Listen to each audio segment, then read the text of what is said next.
Hello everyone, Vampire 218 here, bringing you my Week 7 match of the UBC. Now, this week was a tough week, I knew going into this week I really wanted to turn things around. I got 6-0'd last week by a Volcarona. This week I was intending not to make it happen. Obviously I am on the other side there, it's kind of confusing, but that's what happens with post-com and long matches. So, looking at his team from the start, I knew I had to bring some certain stuff. I knew I wanted to start switching it up a little bit.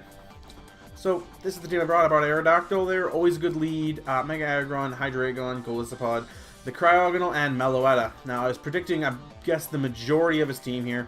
We're going to go into things here. Now, he leads with the Ditto, and I lead with the Mega Aggron. And the reason I actually led with Mega Aggron here is, Mega Aggron took care of more of his team than Aerodactyl. And there were certain mons that I just didn't want Aerodactyl to go up against. So I led with Mega Aggron here, and I was like, you know what, that's actually not the worst thing in the world right here. Because he's not Mega'd, and I have options to do some stuff. Now, I do make a misplay here, because I go for the Mega, and I go for an EQ. Now, what I should have done is I should have predicted the switch out, because it just makes no sense for him to stay in. I should have predicted the switch out into either Zapdos or the Gyarados, and I should have gone for Rock Slide, but I don't, and it really comes back to bite me. And then he swaps out again, and I go for Stone Edge. Stone Edge, not Rock Slide, but go for Stone Edge, making another misplay, because now I'm at the negative attack, and it really just, I'm in a bad position here. So I just swap out, because I'm like, this thing can't touch Golisopod, especially at minus attack. So I go to Golisopod, and I get a pretty free, first impression here. And it really does suck that at the negative attack, now that would have done a lot more damage, but, oh well. I swap out here, trying to fake the ban, because I don't think I'm banded this week. And, he goes for Waterfall, does a little bit of damage, and I break his sub, thankfully hitting with the Stone Edge. I'm predicting, I go for the Ice Punch here. I wasn't sure what he wanted to do, but I knew Ice Punch would break the thing, and that was really good. Goes into this thing here, and I go for Stone Edge here.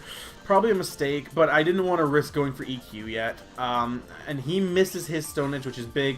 I can go for Superpower and take some big hits on him.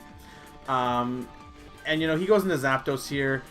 I just swap out, because I don't really want to stay in, just in case. I go into Golisopod, and I know Golisopod can basically survive whatever happens here. But I do swap out into Hydreigon, because this thing can't really touch Hydreigon. Taking a Toxic, not that big a deal for me. I use Hidden Power Ice and hit some big, you get some big hits on there, but I realize, ooh, it's not nearly enough. So I do swap out into the Mega Aggron here. This thing can't touch Mega Aggron, 5%, that's with a crit, so not too scared. Victini, so I swap into the Aerodactyl here. Now, Aerodactyl does pop, I do pop that. Now, I do have some secret tech coming up here, for something, and I'll talk about that when it comes in here, because it was mainly for the Mega Gardevoir for something, but, I swap out Aerodactyl here, just fearing the Ice Shard, because I no longer have my Sash, but he gets up Rocks, and I'm like, well, that's fine.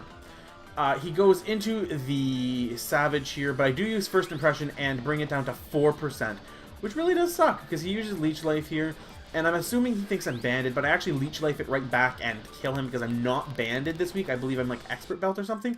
And it goes into the Gardevoir. Now, I knew Gardevoir, I was in a pretty good position here, but I do take a Hyper Voice, popping Emergency Exit, and that thing is just dead now, because I can't get rid of these rocks other than Rapid Spin. So I missed the Stone Edge here, and that is huge, and I make a major misplay here. And what I'm really afraid of was him going for a sub, getting a sub up, because if he got a sub up here, I would be in one of the worst positions ever, because I have, him getting a sub up means he can get a Calm Mind up, means he can basically sweep through the rest of my team. Now, that's why I went for Stone Edge. Now, I should have gone for Rocks, and we'll see why later on in the match. Takes down the Aerodactyl, and I miss, so it's just a free takedown. I go into the Mega Aggron here, and, I really don't have much I can do, so I just hit the Stone Edge, predicting the switch, and I get the right prediction. And I hit it. And he starts roosting, and I Stone Edge again, and I'm like, oh, it didn't do as much damage this time. But he lost the Flying type, so he U-turns out. Probably should have predicted. But he goes into the Gyarados here, He does die to the Stone Edge, though, and that's really nice. Goes into the Victini here. Now, this is the first part. Victini would have taken 25% from Rocks. V creates on the Hydreigon here, and it's like, whatever. Now, my Hydreigon is Scarfed. So So I was under the assumption that that Victini had to be scarfed from a little bit later on. But I Dark Pulse. Not enough, though. Now, I remember, I am scarfed, so I know I'm going to outspeed this thing. Boom. Reveal the scarf, and I take it out, but I die to the Toxic. So now it is a 3-4. I go into Cryogonal. He goes into this. And this thing is also scarfed. That's what's important, is that Cryogonal is scarfed.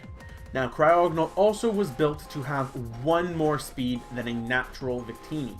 So I was under the assumption that this Victini just wasn't scarfed. So I Rapid Spin those away, take a V-Crate, and I'm down. And it's fine. Because I go into Golisopod here, which can now come out again. First impression, do some massive damage here. But that would have been dead had Rock Spin on. Takes down Golisopod. I go into Meloetta here, and Meloetta is also scarfed. And Meloetta does Hyper Voice. That was my secret tech. I had Hyper Voice to break through subs, and I made sure that it would do it. So Hyper Voice again, bringing it to 6% on a low roll on the first one there. And that really does suck. That I got a low roll on the first one, and I got a mid roll on the second one.